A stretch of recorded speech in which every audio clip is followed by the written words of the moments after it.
Good morning, CLC. I hope that you've had a wonderful week. I hope that you are looking forward to the week ahead. And with it, I ask you to join me in saying, Divine love, through me, blesses and multiplies all the good I am and have, all the good I give and receive. I am prosperous now, and so it is. And now, I invite you to take a few deep breaths, relaxing in this moment, putting everything aside. Center your mind, calm and still your body, and allow yourself to be here now.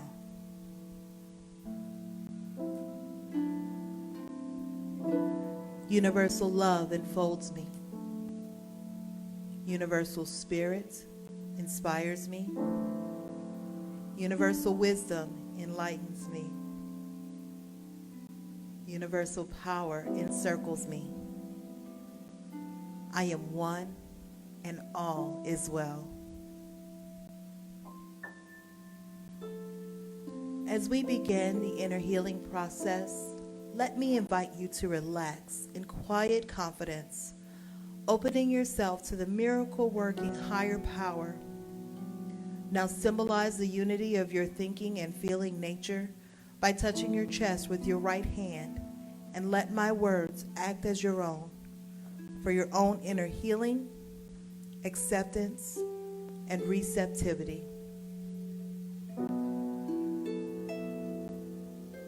I acknowledge that there is a power, intelligence, and wisdom greater than my own. I am in the midst of it, and it is in the midst of me, sensitive and responsive to my every thought, word, action, and feeling. And I'll make this true for myself by saying aloud, I acknowledge.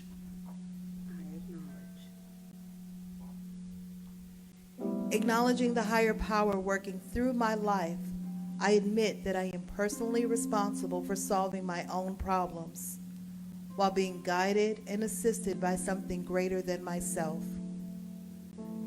As I am ready to surrender the conflicts of my ego to the wisdom of the infinite presence, I simply speak these words. I surrender. I surrender. Knowing that forgiveness is the key to unconditional love and the feeling of heaven, I now unconditionally forgive anyone and everyone who has ever injured me in any way, real or imagined. And I now forgive myself for all my mistaken judgments and their resulting actions.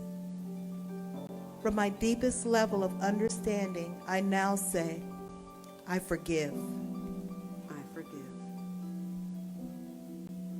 Realizing that I continually experience the effects of my own thinking, I now choose to allow this higher power to recreate me deeply, filling my mind with thoughts that are only positive, constructive, loving, and beautiful. I call upon this divine inflow by stating aloud, I choose. I choose. I now center upon that one special idea that I am willing to accept as real for me in this coming week. Visualizing the idea as already acted upon and brought to pass. In seeing my idea become a fact of my experience, I enjoy the happiness and peace of my thought fulfilled and gratefully speak these words. I accept. I accept. Knowing that I have an everlasting place in the midst of the power that sustains all creation, as well as the support of all those around me, I allow myself to relax in the peace of fulfillment and gratitude and say, I release. I release. Now, in my mind's eye, I envision the presence of someone near and dear to me. This can be a friend, a family member, a teacher or mentor, someone who has touched my life in deep and loving ways. Someone who's not physically present in the room with me this morning. I turn toward that image in my mind's eye and say, I am grateful for the good in your life. I am grateful for the good in your life. Now I open my eyes, turn to the world around me, and joyfully speak to anyone present in the room or virtually on this broadcast, and express in gratitude and confidence by saying, I am grateful for all the good in your lives. I am grateful for the good in your lives.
This is Mary Radspinner on the harp.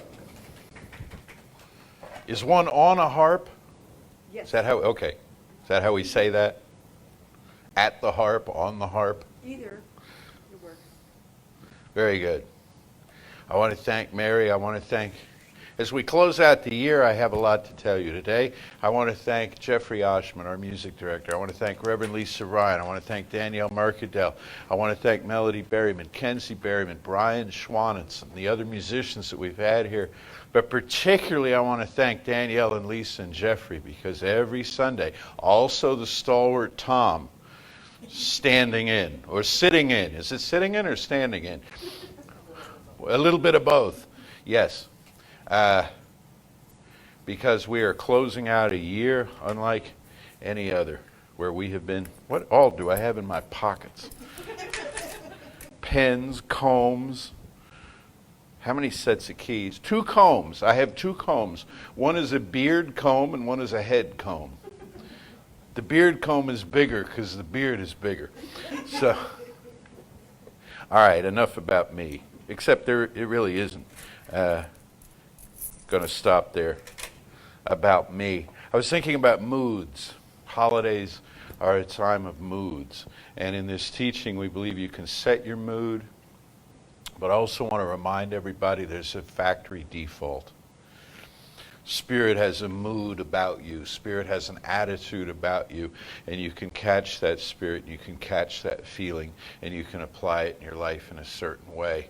Today is called When My Tale is Told and Done. when my tail is. So the tail of this year. When I see you again, it'll be a new year. We say that to each other. See you next year. You know, like it's real clever because it's like a week away, you know. But the time gallops along, you know. Before long, it's going to be March. And it'll be a year since we stopped meeting together in person.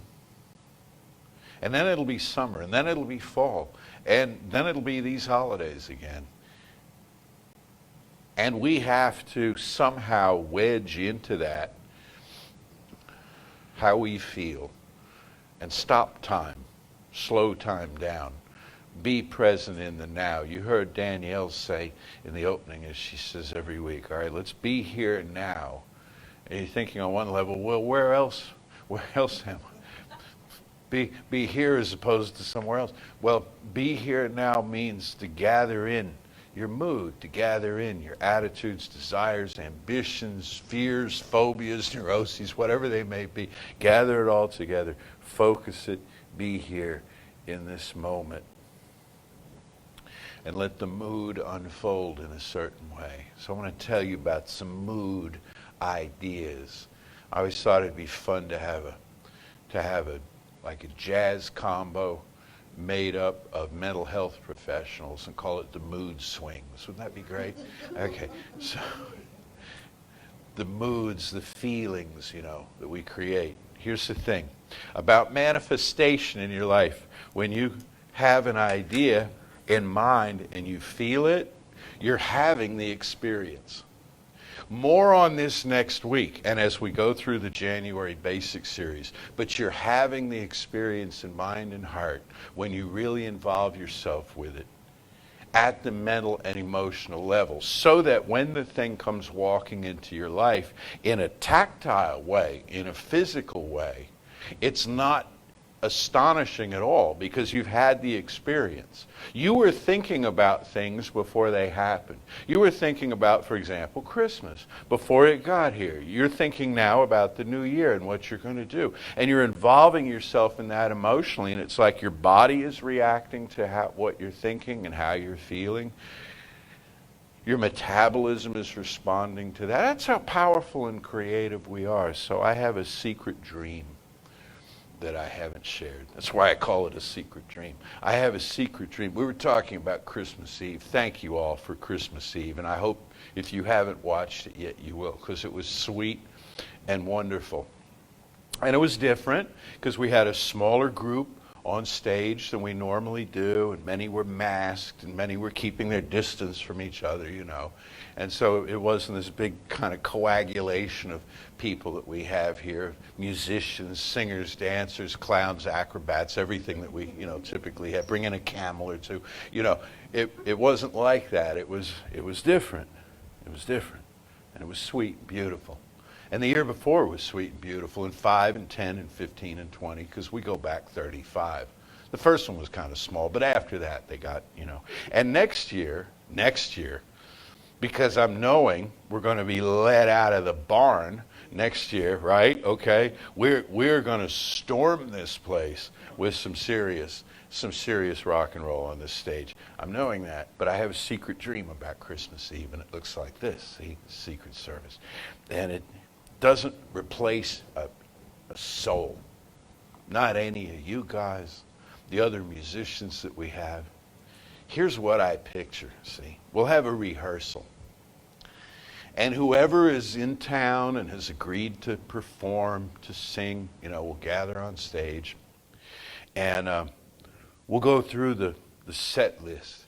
We'll say, let's do the Christmas song.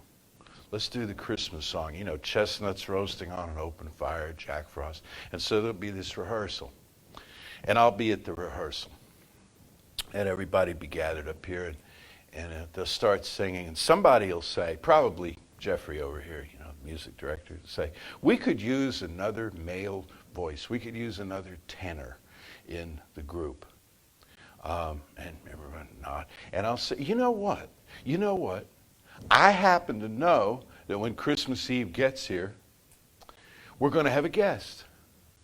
Somebody I know, I've heard, is coming, and they're going to be here, and they're a pretty good singer, and they like to sing, and they know the song. Well, what about rehearsal? We've got to fit them into rehearsal. Well, I can't promise they'll be able to rehearse, but they'll definitely perform that night. So the big night comes, and we're all dressed up, right? And all of us are assembled up here, and it's time for the service to start. And we have the opening prayer, and we have this and this, and then it's time for that song.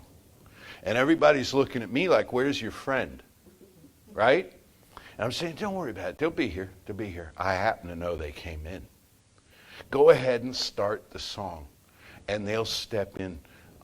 They're making their way to the front. Why? Because there's such a crowd here. That's part of it too, okay? There's such a crowd here, they're having to make their way or they're coming out of backstage here, But start the song, and so the group assembles at the microphones, and they're like, chestnuts roasting on an open fire, and and all of a sudden this voice joins them, this unearthly, beautiful voice. This is where I get all kind of teary-eyed, And I'm like, everyone, I'd like you to welcome Mr. Johnny Mathis. And Johnny Mathis comes out from backstage and joins it. And I get to watch, because I'm the only one that's known this is happening, I get to watch every congregant slide out of their chairs onto the floor. It's Johnny, by gosh, Mathis at Creative Life on Christmas Eve. So, Mr. Mathis, if you're out there, if you're watching this, Christmas Eve is a big ask. I know that. You're real busy.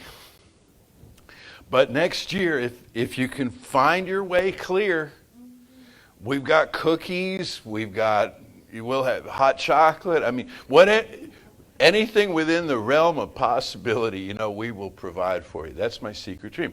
And so I think about this. I don't obsess on it. And it mostly comes on me sometime after Thanksgiving as we start in the run-up, And every year I think about this, and every year I get this real warm feeling. And every year I get to see the reactions of people, It's like when people open their presents. Remember, after about time you were 8 years old, it became less about what gift you were getting, and it became about what gift you were giving. And you wanted to see the looks on the faces of other people. I want to see the looks on the faces of the people when Johnny Mathis steps to the microphone. Well, he does all the time in here. See?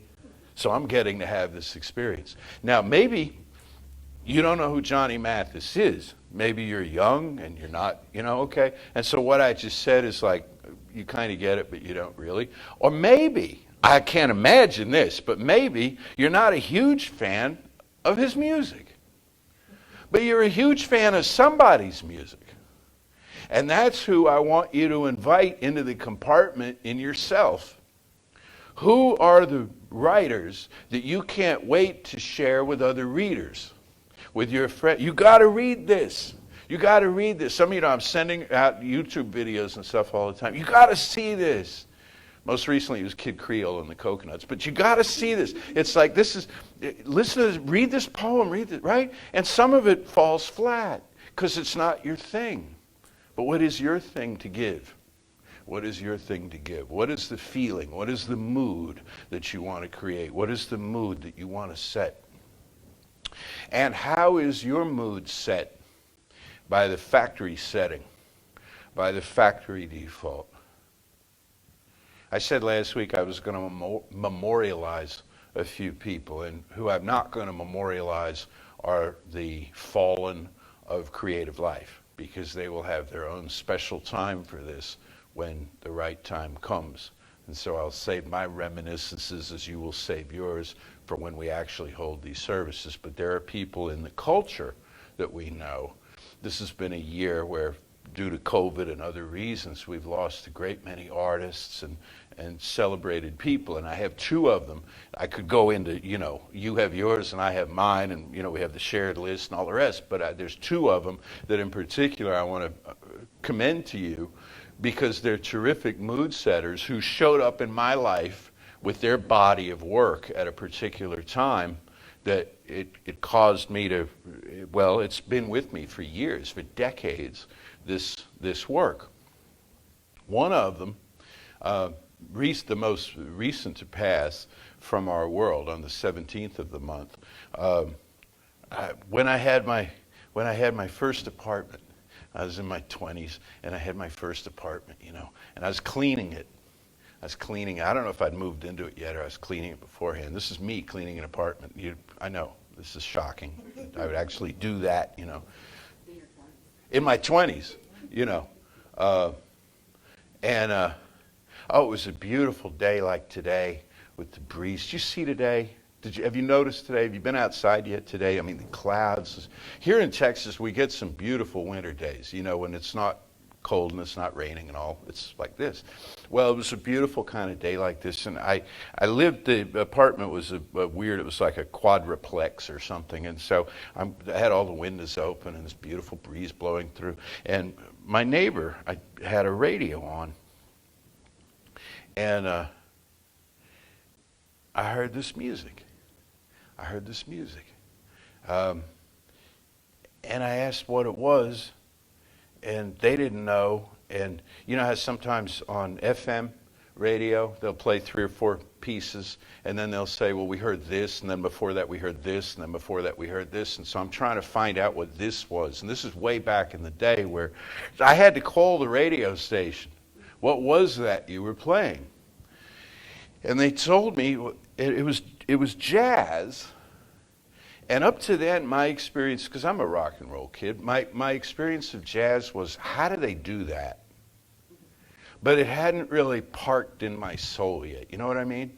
It was more about technique. It was more about just incredible versatility in musical chops, but it hadn't really just nestled into my soul. But this particular sequence of notes that I heard in this music did, and the radio station told me that's Stanley Cowell.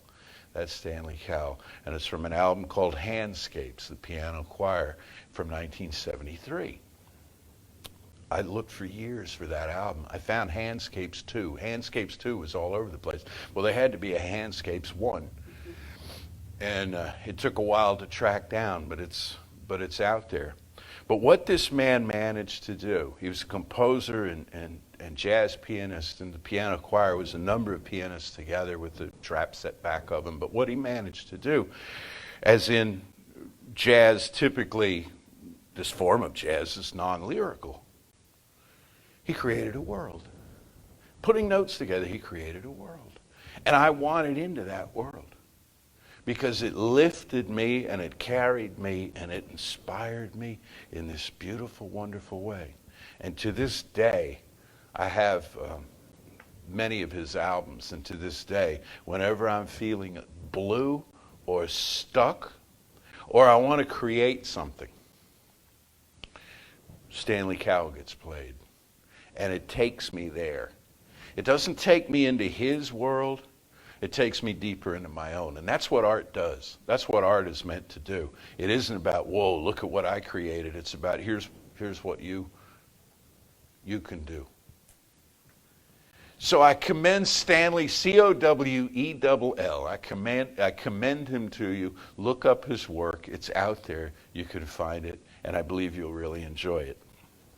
The other artist that I want to mention is a woman who was called a travel writer, and she hated that because she really wasn't. You know, travel writing is like what hotel to stay in, and the best walking tour, and where you should have brunch.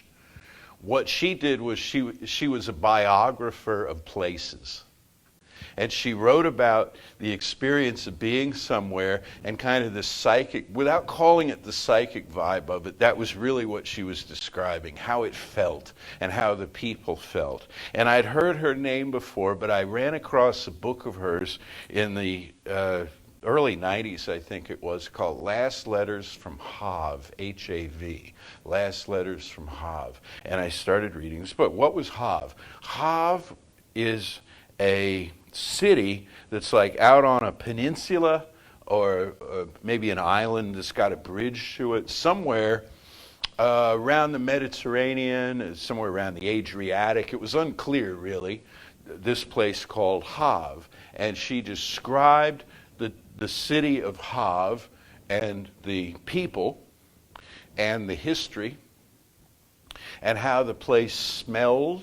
It was a seaport, and the food that, cooking that came out of the cafes and all, and the language that was spoken, and the architecture, and how long it had been there. And I was fascinated with it. And it was beautifully written and so expressive. And every time, I picked up this book, I was in Hav. And I'd pick up where I left off, right, in Hav. And I'm thinking, does she mean Havana? But it wasn't Cuba. It was clear. It was, like I said, it was somewhere in Europe. What is Hav? What is Hav? And again, this is pre-internet, and so it took a little bit of work, to find out there is no Hav. It was a novel. It was a description. She had created a place, as wonderful writers can, created a place out of thin air. And I stepped into it. And what I discovered in this place was more of me, you see. Not just more of the place and who these people were, because there weren't any people there, because it's not a real place. But it was a real place because I felt like it was a real place, and I began to question, as I often have, what is real? What is real? If you feel like it's so, this is so. And there was a spirit around Hav. There was a feeling of impending change. And that was the thing that really informed the story. So all the people, they go to their jobs, and their families do this and all, but there's a feeling that something is about to happen. And you're never clear exactly what it is. Whether it's just the march of progress, that things won't stay as they have been, or whether it's something like an invasion, or something like a pandemic, But that's why the book is called Last Letters from Hav. Hav, as we knew it, is changing. And that impacted me because I was sad for this place. I was sad for what had been created here. I was as sad for that as I was at the end of, the Lord of the Rings trilogy, where it's like, okay, we won and all. I hope I'm not, this is spoiler alert here, but we won and all, but everything is changing.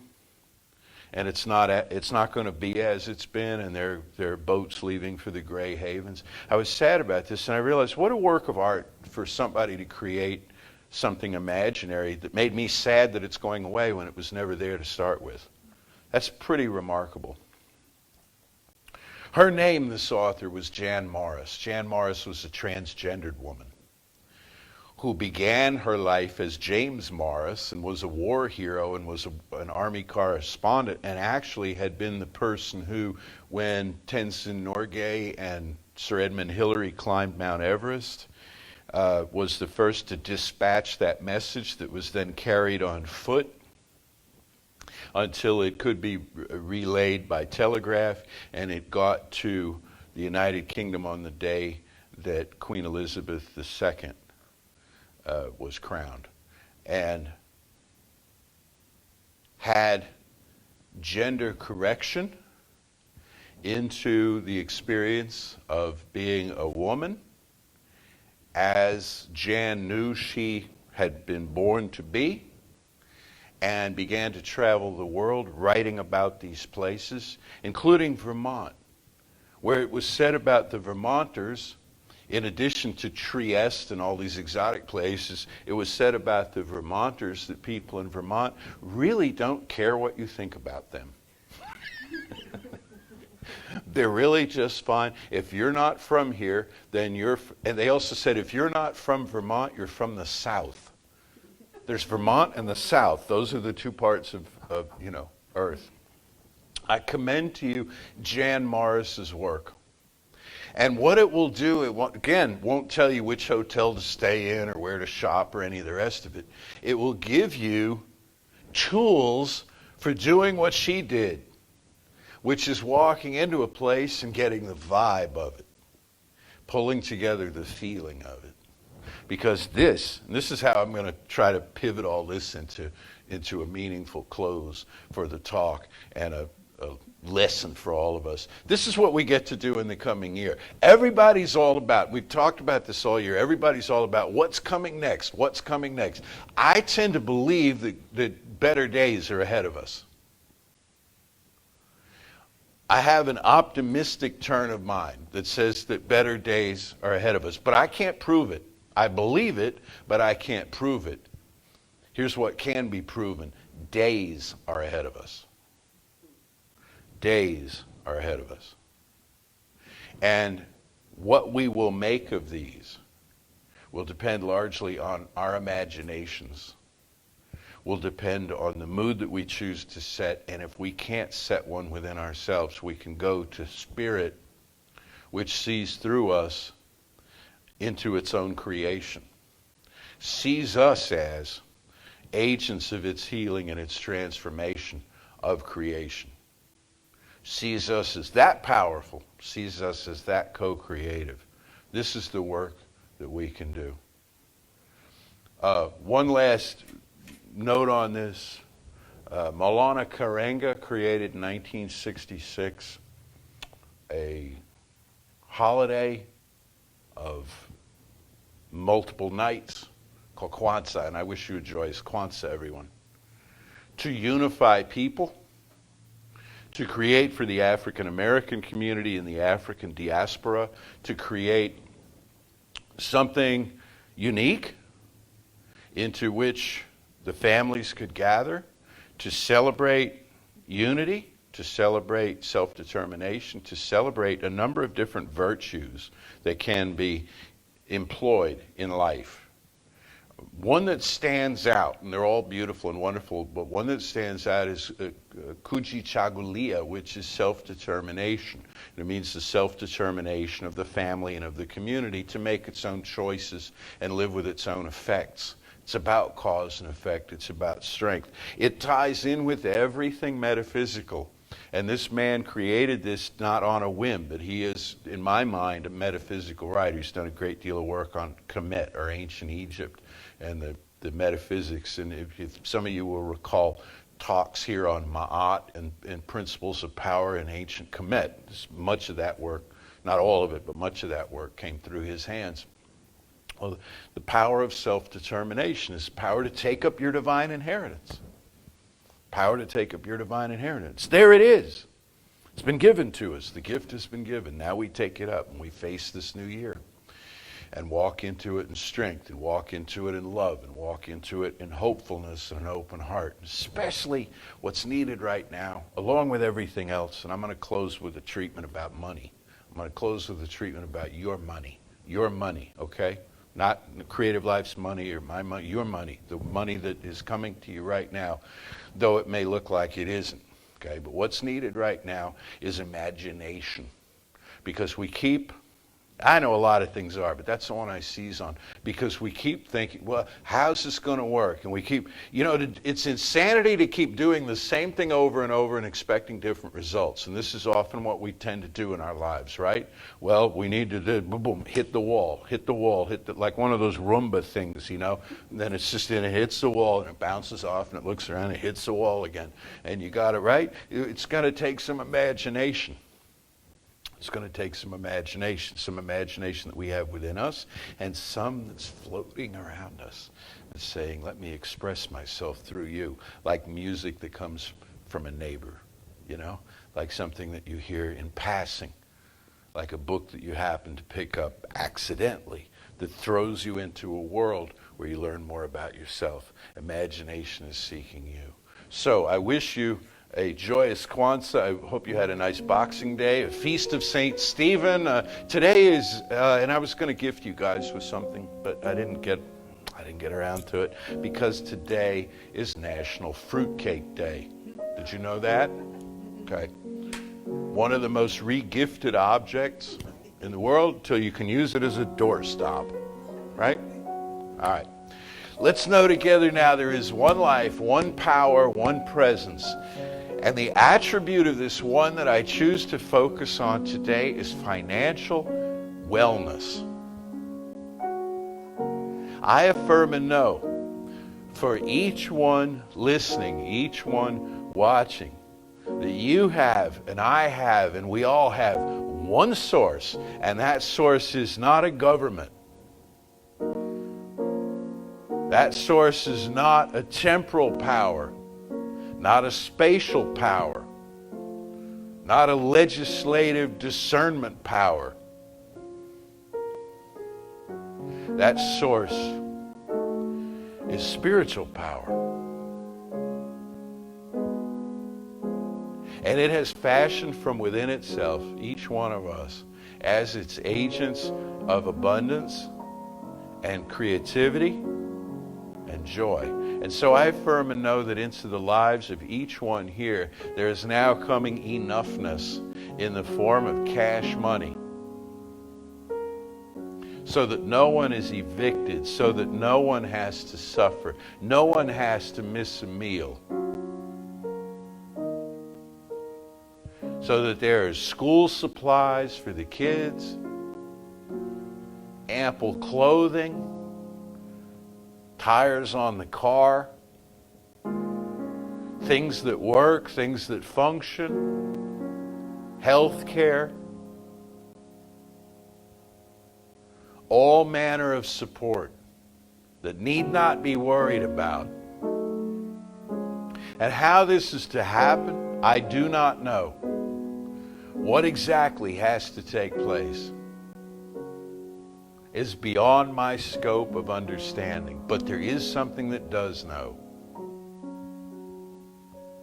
And it is that same universal intelligence that filters into every economic and political system on the planet.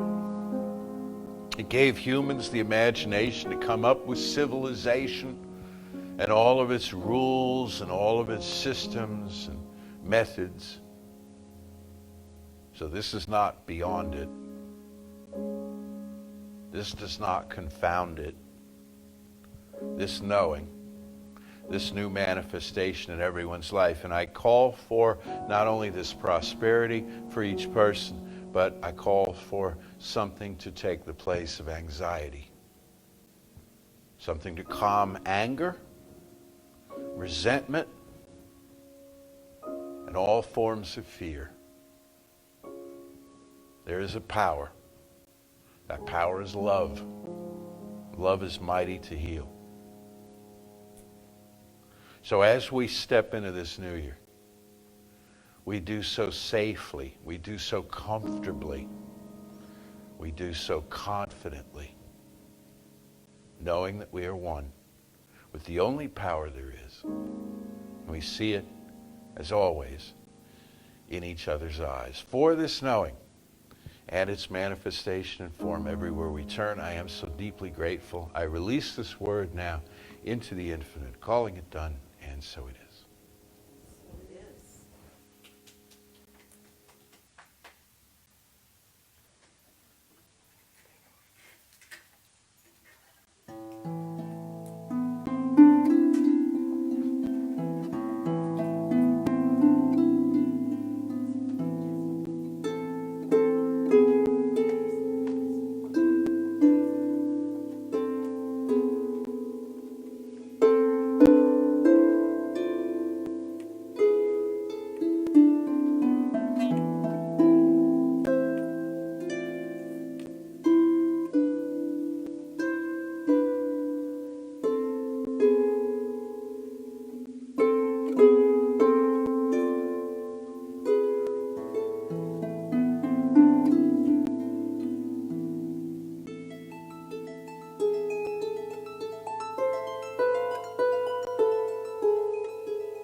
was going to do it with my mask on. All right. And now that y'all have seen me in the hot pink mask, I'll go ahead and tell you that it is an alien holding a cat that says, "I found this." It's vibrating. So, it's an artist, or he's an artist, Nathan Pyle, and his strip is called Strange Planet. And it's wonderful and fabulous, and it is definitely a commentary on life.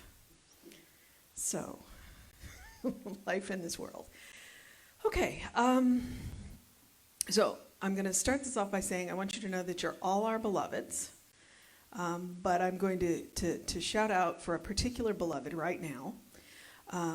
Ruth has been in the hospital for a while now, and one of the things that she needs is blood. And here's the good news about blood. That's quite literally an inexhaustible supply, because we can donate a pint and then make more. The bad news is that the blood centers really need blood. So if you can spare a pint, which I know you can, because you'll make more, please make an appointment with the blood center and go and donate blood. They need everything. And we, well, whatever that was is gone. Okay, but like I said, blood is an inexhaustible supply because we can make more, and then it is one thing that we can give that won't cost us anything more than, 15 to 45 minutes of our time, depending on if they nab you for plasma or double reds.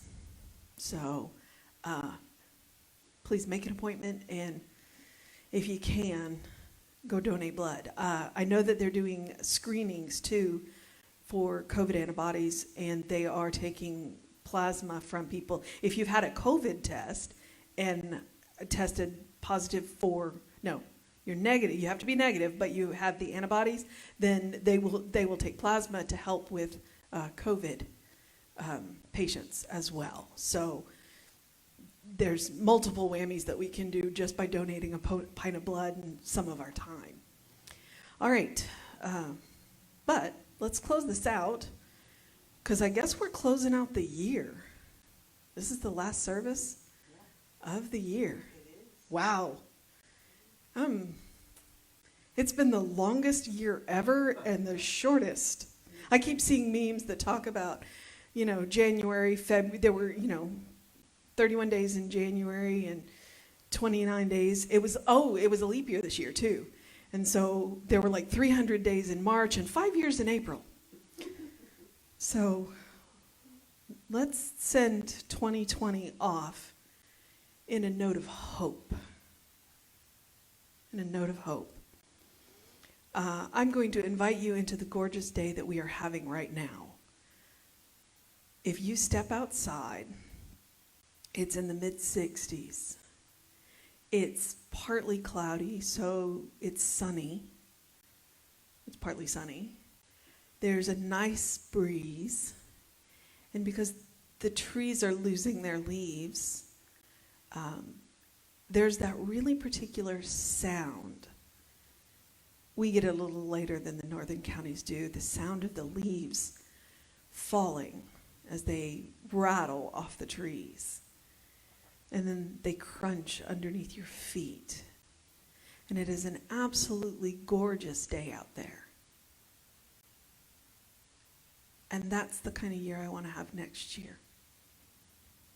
I want to have that gorgeous day where everything is perfect. Just enough sun, just enough clouds, just enough breeze, the right temperature. I'm setting my intention now for 2021. So I'm knowing that there is one life, one power, one presence, one love. And that love is the factory default. That is where we can always go back to that loving embrace of Spirit is always there with his arms out waiting for us. And all we have to do is open our hearts and step into it. The embracing arms, the loving heart, the listening ear.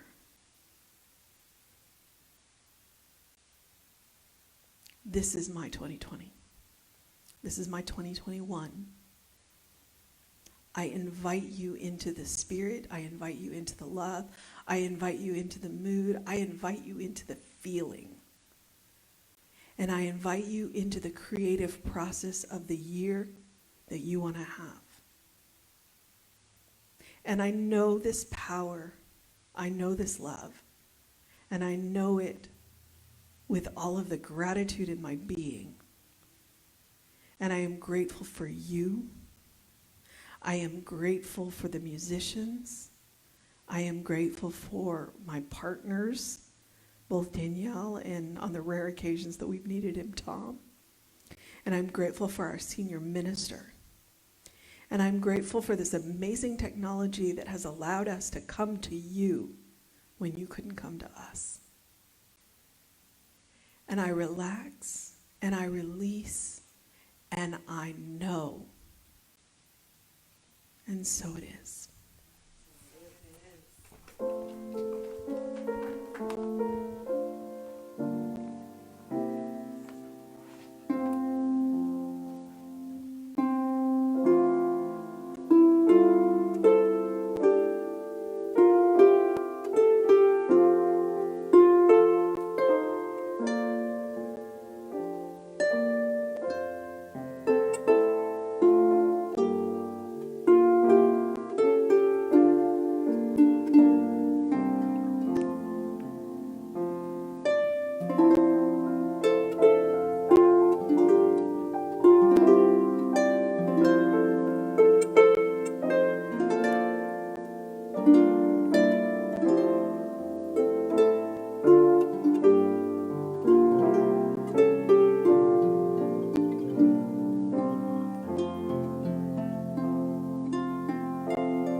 Say with me now, something wonderful is happening through me. Something wonderful is happening through me. I feel it in my body. I feel it in my body. I feel it in my mind. I feel it in my mind. I feel it in everything I am. I feel it in everything I am. choose it. I choose I it. trust it. I trust I it. use it. I use And it. I love it. And I love it. So it is. And so it is.